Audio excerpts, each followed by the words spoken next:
Court کا فیصلہ ہے کیا؟ نہیں، اچھا آپ کہہ رہے ہیں، آپ کہہ رہے ہیں، نہیں میں بتاتے جاؤ سوال کی بات ہوتی ہے. صحیح بات. مخالفین نہیں، مخالفین غیر آئینی کام تھے اس کو سپورٹ کیا، حکومت توڑنے کے حوالے سے آپ نے سپورٹ کیا، تو آپ کے خلاف جو آرٹیکل 6 کے تحت بات چلنے چاہیے، اس پہ آپ کیا کہیں گے؟ کون کہہ رہا ہے یہ بتاتے جاؤ نا، تو میں اسی کو رسپونڈ کروں. مخالفین، اچھا بہت سارے مخالف، اچھا ایڈ کرو بتا دو. موجودہ حکمران یعنی کہ نون لیگ، پیپلز پارٹی اور دیگر جو ان کے ہم نوا ہیں، وہ یہ کہتے ہیں کہ آپ نے تمام غیر آئینی کاموں کو سپورٹ کیا. بہت اچھے، بعض اوقات اپنی آئینی پوری نہیں کی، یعنی کہ آپ بہت اچھے. مختلف مقامات پہ اوتھ نہیں لیا. آپ مختلف مقامات پر مختلف جو ایون موقع آئے تھے، جیسے آپ نے نگراں حکومت جب بنی پی ڈی ایم کی، تو آپ نے اس ٹائم ان سے حلف نہیں لیا. آج میں حلف لے کر آ رہا ہوں، ہے نا. آخری لمحوں میں آپ نے اچھا آخری لمحوں میں جب نہیں لیا تھا، اچھا ٹھیک ہے. تو یہ اگر لوگوں کے الزامات ہیں تو کورٹ بھی موجود ہے، عدالت بھی موجود ہے، عدالت میں جائیں کہ میں نے حلف نہیں لیا تھا، ہے نا. اس وجہ سے جو کچھ ہو سکتا ہے وہ کہیں، اور آرٹیکل 6 کے تحت اگر مقدمہ چلانا ہے تو ویلکم چلائیں. مگر یہ کہ میں نے آئین کی پاسداری کی، میں نے جو مناسب سمجھا وہ کیا. میں کوئی بہت بڑا آئینی ایکسپرٹ نہیں ہوں، میں نے جو بہترین مشورہ مجھے ملا اس اعتبار سے کیا. اور کورٹ نے بھی یہ نہیں کہا، ججمنٹ کے اندر میجارٹی ججمنٹ کو اگر آپ مانتے ہیں تو کورٹ نے آرٹیکل 6 کا کوئی ذکر نہیں کیا. اب اس کے بعد اگر آپ چاہتے ہیں اس کے باوجود کوئی آرٹیکل 6 پر مقدمہ کر لے تو کھلا ہوا ہے معاملہ. ڈاکٹر صاحب کیا کہیں گے آپ جس پر الزام لگاتے رہے اور اس پر آصف زرداری دونوں میں سے آیا خان صاحب کے حوالے سے، وہ جنرل فیض کے حوالے سے آیا، کیا جنرل فیض کے حوالے سے کہ وہ ان کو آرمی چیف بنانا چاہتے تھے. شاید اختلافات اسٹیبلشمنٹ سے خان صاحب کے یہیں پر پیدا ہوئے. تو اس وقت آپ نے کچھ کوشش کی کہ خان صاحب کو اس بات پہ راضی کیا جا سکے کہ جنرل فیض کو نیکسٹ آرمی چیف نہ بنایا جائے، کہ آرمی کا جو پروٹوکول ہے اس کے مطابق چلا جائے؟ میں حلفیہ یہ بات کہتا ہوں، اور میں حلف آسانی سے نہیں اٹھاتا. میں حلفیہ یہ بات کہتا ہوں کہ میری جب بھی خان صاحب سے بات ہوئی تو انہوں نے یہ کہا کہ نہیں، میرا کوئی پریفرنس نہیں ہے. خاص طور پر مجھے میسج بھی دیتے رہے وہ ہمیشہ کہ سب کے لیے یہ اعلان کر دیے جو بھی آپ سے سوال کرتا ہے کہ ان کا کوئی پریفرنس نہیں، merit should be the preference. میں حلفیہ کہہ رہا ہوں، تو دیٹ شوڈ آنسر دیٹ. کہ یہ جو ایک سائفر کی بات نکلی تھی، کیا وہ واقعی صحیح تھا؟ آپ کو عمران خان نے دکھایا یا نہیں؟ دوسرا، آج جس پہ الزامات لگا رہے ہیں کہ وہ چور ہے، آج آپ نے ان کو حلف بھی اٹھوایا ہے زرداری صاحب کو، کیا کہیں گے؟ میں نے حلف نہیں اٹھایا، اٹھوایا نہیں، میں نے حلف نہیں اٹھوایا. چیف جسٹس صاحب نے وہ والا بتا دیں اس کا کیا سائفر کا. میں نے آج اور پرسوں جب پرائم منسٹر صاحب کا آپ نے حلف سنا ہو تو حلف کے اندر یہ ہے، اگر منسٹر حلف اٹھاتا ہے تو منسٹر یہ کہتا ہے کہ کوئی بھی چیز جو مجھے راز پتہ چلے، کوئی بات ایسی پتہ چلے تو پرائم منسٹر کی اجازت کے بغیر میں اس راز کو پبلک نہیں کروں گا. جب پرائم منسٹر حلف اٹھاتا ہے تو پرائم منسٹر یہ کہتا ہے کوئی بھی چیز مجھے پتہ چلے تو میں جج کروں گا اس بات کو کہ میں وہ پبلک کروں. اگر پبلک کے انٹرسٹ میں اس بات کو پبلک کرنا ہے تو میں پبلک کروں گا. تو لہٰذا میں سمجھتا ہوں کہ عمران خان صاحب نے اسی بیسس پر کہا. اچھا آپ یہ بتائیے، نہیں میرا کاؤنٹر سوال ہے، اس کو منطقی لیول پر لے جائیں. پرائم منسٹر یہ حلف اٹھاتا ہے کہ کوئی بھی ایسا راز مجھے پتہ چلے، کوئی بھی ایسی بات پتہ چلے جو میں سمجھتا ہوں پبلک انٹرسٹ میں اس کو عیاں کروں تو میں کروں گا. اچھا اب اس کو اوور رائڈ کون کرے گا؟ منسٹر آف فارن افیئرس کرے گا. کون کرے گا؟ مطلب اس کا تو حلف یہی ہے، آئین کے مطابق حلف ہے کہ جس چیز کو میں سمجھتا ہوں کہ پبلک کے سامنے عیاں کروں تو وہ میں کروں گا. فار ایگزامپل، تو اس کا تو حلف ہی یہی ہے کہ میں ڈیسائیڈ کروں گا.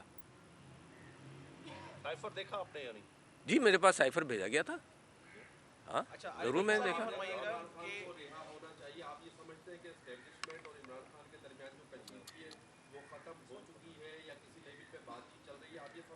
نہیں میں اس سلسلے میں کوئی وہ نہیں بات کہوں گا کہ کوئی بات چیت چل رہی ہے، کچھ ہو رہی ہے. میں سمجھتا ہوں کشیدگی ختم ہونا چاہیے. دیکھیے بڑی کلیئر بات ہے ہم سب کے لیے کہ پاکستان کی فوج میری فوج ہے، پاکستان کے عوام میرے عوام ہیں، پاکستان کی سیاسی جماعتیں میری سیاسی جماعتیں ہیں، پاکستان کی سیاسی جماعتیں وفادار ملک ہیں، ہے نا. اس میں کوئی نہ غداری کی کیفیت ہے نہ کوئی ایسی کیفیت ہے. یہ بلا وجہ الزامات اٹھتے رہتے ہیں، تو میں تو جوڑنے کی اعتبار سے بات کر رہا ہوں. تو تو میں سمجھتا ہوں کہ اس سب میں اس سارے معاملات کے اندر بہترین حل ہے. میں آپ لوگوں کے سامنے مثال دیتا رہتا ہوں کہ کووڈ کے اندر پاکستان نے تیسرے نمبر پر آیا دنیا میں حل کرنے میں. اس کی وجہ کیا تھی کہ فوج اور سویلین حکومت یکجا ہو گئے. اس کی وجہ یہ تھی کہ سب نے مل کر کام کیا اور دنیا میں تیسرے نمبر پر آپ آ گئے یار. اسپین اور سارا یورپ تباہ ہو گیا, یہاں ہندوستان میں لوگ مرتے رہے. تو میرا ابھی بھی وہی پرسکرپشن ہے, ٹرائیڈ اینڈ ٹیسٹڈ پرسکرپشن ہے کہ جس میں پاکستان نے کامیابی حاصل کی. تو ابھی بھی ملک کو جوڑ دیا جائے, یہ ملک اچانک ترقی کرے گا. عارف الوی صاحب, ایک عدالتی ریفرنس آپ کے پاس آیا تھا اس وقت جو چیف جسٹس ہیں فائز عیسیٰ صاحب, جسٹس فائز عیسیٰ صاحب کے حوالے سے. عمومی طور پر جب صدر کے پاس کوئی ریفرنس بھیجا جاتا ہے تو وہ خود اسے قانونی طور پر دیکھتا ہے, لیکن اس معاملے کے اندر ہم نے یہ دیکھا کہ یہ ریفرنس آپ نے منون آگے بھجوا دیا اور بعد میں پھر آپ نے اس پر ریگریٹ ظاہر کی کہ یہ غلط کیا میں نے, یہ میری غلطی تھی. اس میں تو سب کچھ کہہ چکا ہوں. اب آج نئی بات کیا پوچھنا چاہتے ہیں؟ میں چاہ رہا ہوں کہ کیا آپ سمجھتے ہیں کہ معاملات وہیں سے خراب ہونا شروع ہوئے جو بڑھتے بڑھتے بڑھتے پھر آگے اس 9 مئی کے واقعات کے بعد سے لے کر آج تک کی سچویشن پر آئے؟ نہیں, میں نہیں سمجھتا ہوں کہ وہاں سے کانفلکٹ شروع ہوا. وہ بھی ایک ایسی کیفیت تھی جس میں عمران خان صاحب نے خود یہ بات آپ کے سامنے رکھی ہے کہ وہ سمجھتے ہیں کہ وہ ریفرنس ان کو نہیں بھیجنا چاہیے تھا. اچھا ڈاکٹر صاحب ایک سوال لے لیں. میں نے آج ہی میں اب آپ سے یہ کہہ رہا تھا کہ اپنے وکیلوں سے میں گزارش کروں گا کہ وہ کورٹ میں درخواست دائر کر دیں کہ میں ان سے ملنا چاہتا ہوں. ڈاکٹر صاحب, سوال میرا آپ سے یہ ہے کہ کیا جو کہا جا رہا ہے کہ 9 مئی میں جو لوگ 9 مئی کے واقعات میں ملوث ہیں, آپ کیا کہتے ہیں ان کو سزا ہونی چاہیے یا نہیں؟ اور دوسرا جو پہلے میں نے سوال کیا تھا اس میں ابھی آپ نے کہا تھا کہ میں نے اسٹیبلشمنٹ سے اور عمران خان سے بہت کوشش کی, ملانے کی نہیں ہوا, تو اس میں ہٹدرمی کس کی تھی, اسٹیبلشمنٹ کی, عمران خان کی؟ آپ کیوں چاہتے ہیں کہ میں کسی ایک کی ہٹ درمی کا ذکر کروں؟ ابھی بھی میری کوشش یہ ہے کہ سب جڑ جائیں. دوسری بات آپ نے 9 مئی کی, آپ یہ ذہن میں رکھیے کہ ایز پریزیڈنٹ آف پاکستان میں نے آئین کی پاسداری کرتا ہوں, اور میں ہمیشہ, جب مجھے 1969 کے اندر گولیاں لگی تھیں تب بھی میں سڑک پر یہ کوشش کر رہا تھا کہ لوگ توڑ پھوڑ مت کرو اور گھر جاؤ, اور کرفیو لگنے والا تھا.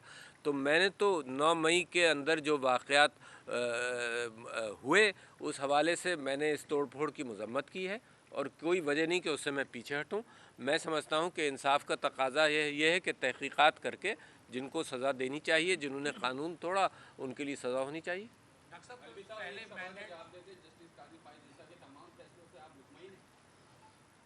مطلب آپ کیا چاہتے ہیں کہ میرے اور قاضی فائزہ کے درمیان کوئی بات ہو, ہے نا؟ جو فیصلے وہ دے چکے ہیں تو وقت اس کے اوپر گفتگو کرتا رہے گا, میں بھی کرتا. پہلے مینڈیٹ کا مسئلہ آیا کہ مینڈیٹ چوری ہو گیا, اس کے بعد جو مخصوص نشستیں تھیں وہ بھی بانٹ دی گئی. ہاں جی ہاں. تو اس پہ کوئی نہیں, میں نے تو کہا نا, میں نے تو نیشنل اسمبلی کے لیے بھی یہ کہا کہ مخصوص نشستوں کا فیصلہ کرو. میں نے یہ بھی کہا, جس دن میں نے وہ سائن بھی کیا اس کے اندر بھی لکھا کہ جب تک مخصوص نشستوں کا فیصلہ نہیں ہوگا تو یہ اسمبلی مت کال کرو. تو میں تو بضد ہوں اس بات میں کہ مخصوص نشست, ارے یار انصاف بھی کوئی چیز ہے نا, نظر آتا ہے, بچے انصاف جانتے ہیں. یہ کوئی ایسی چیز تو نہیں ہے کہ مخصوص طور پر انصاف کر دیا جائے اور وہ قانون اور سب چیزوں کے مطابق ہو اور سب کو نظر آ رہا ہو کہ انصاف نہیں ہو رہا. ایسا نہیں. اچھا ڈاکٹر صاحب کیا کہیں گے کہ 2024 کو جو عام انتخابات پورے ملک کے اندر ہوئے ہیں, ہر طرف سے یہ دھاندلی کا شور ہے, آپ صدر پاکستان تھے, آپ سے جو بڑی اطلاعات ہوئی کہ کیا جو ہے وہ اس الیکشن کے اندر کوئی منظم طریقے سے دھاندلی ہوئی ہے, لوگوں کے ووٹ کو جو ہے وہ چھین کے کسی اور کو دے دیا گیا ہے؟ آپ کو ایسا لگتا ہے کہ جو ہے وہ واہ واہ, اتنا معصومانہ سوال آپ کا ہے. میں سمجھتا ہوں کہ گلی شہر میں سب سے اس کا جواب لے لیجئے, وہی جواب میرا ہے. ڈاکٹر صاحب کیا کہیں گے؟ ڈاکٹر صاحب آپ کیا کہیں گے؟ اب آپ کا کیا مستقبل کا لائے عمل کیا ہے؟ عمران خان کی رہائی, اس کے لیے کچھ آواز اٹھائیں گے؟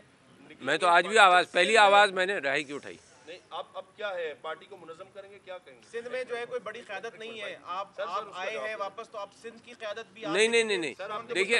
دیکھیے میں آپ سے یہ کہہ رہا ہوں کہ میں عمران خان صاحب کے ساتھ پارٹی کے جو پہلی ممبرشپ تھی 2-3 لوگوں نے جوائن کیا تھا. جب پارٹی نہیں بنی تھی میں ان سے شوکت خانم کے دفتر میں ملنے گیا تھا. تو جب سے میں اتفاق کرتا ہوں وہ میرے لیڈر ہیں, اور جو کچھ بھی ہوا اس میں نے پریسیڈنسی کے دوران بھی یہی کہا کہ عمران خان صاحب میرے لیڈر ہیں, میرے لیڈر رہیں گے, اور میرے لیڈر ہوں گے، تو آج بھی وہ میرے لیڈر ہیں. تو وہ جو کام یار اتنا دیانتدار آدمی میں نے نہیں دیکھا، اتنا پاکستان سے وفادار آدمی میں نے نہیں دیکھا، اتنا پیسوں کے معاملے میں کبھی اس بات کا امکان میں نے نہیں سوچا کہ اس نے اپنے لیے کوئی پیسوں کی بات کی ہو. تو ایسے لیڈر پاکستان کیا دنیا کی تاریخ میں کم ہوتے ہیں. اور تیسری بات، یہ بہت بڑی اہم بات آپ سے کہہ رہا ہوں، جو قوم کو اکٹھا کر سکے، یہ تو سب سے بڑا مرحلہ ہوتا ہے نا لیڈرشپ کا.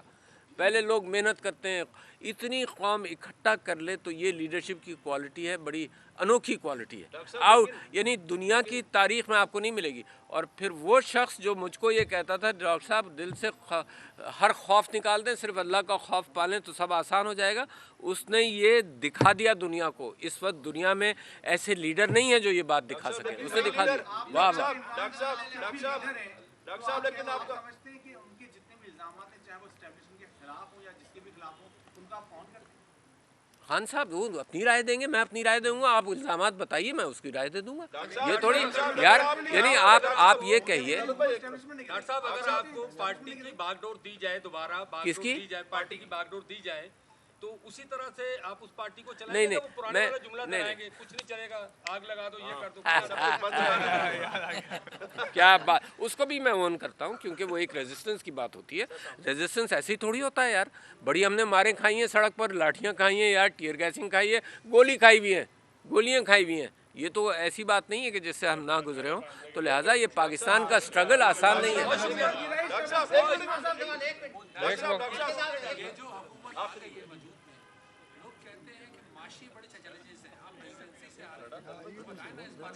دیکھیے میں بتاؤں، میں کئی مرتبہ کہہ چکا ہوں کہ دیکھو معیشت ایسی چیز نہیں ہے کہ آئی ایم ایف کا جو ڈائریکٹر ہے نا، چیئرمین، اس کو بھی پاکستان میں لگا دو تو معیشت کے ایسے سلوشنز نہیں ہیں کہ جو ہو جائیں. معیشت کے لیے ضروری ہے کہ عوام کو ساتھ لیا جائے. معیشت کے لیے ضروری ہے کہ اگر کوئی ٹیکس لگنا ہے تو کم سے کم یہ کہا جائے کہ دیکھو میں اپنے پیٹ پر بھی پتھر باندھ رہا ہوں، تم بھی باندھ لو.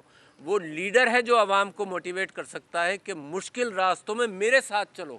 اس لیڈر نے تو جیل میں رہ کر دکھا دیا نا. لوگ کہتے تھے جیل میں ہی رہ سکے گا، لوگ کچھ کہتے تھے، اس نے تو جیل میں رہ کر دکھا دیا. اور میں نے بھی ان کو بہت سارے مشورے دیے تھے، وہ سب مشورے غلط ثابت ہوئے کیونکہ لوگ مجھ سے میں نے کہا تھا جی اسمبلی سے مت جائیں. میں نے یہ بھی کہا تھا کہ ابھی کے پی کی اسمبلی مت توڑیں. مگر جب 2 کروڑ عوام یہ فیصلہ دے دے تو عارف الوی کی کیا رائے کی اہمیت ہے. انہوں نے عمران خان صاحب کے ہر فیصلے کی تائید کی ہے لوگوں نے. تو عارف الوی نے جو مشورے دیے وہ غلط ہی دیے ہوں گے.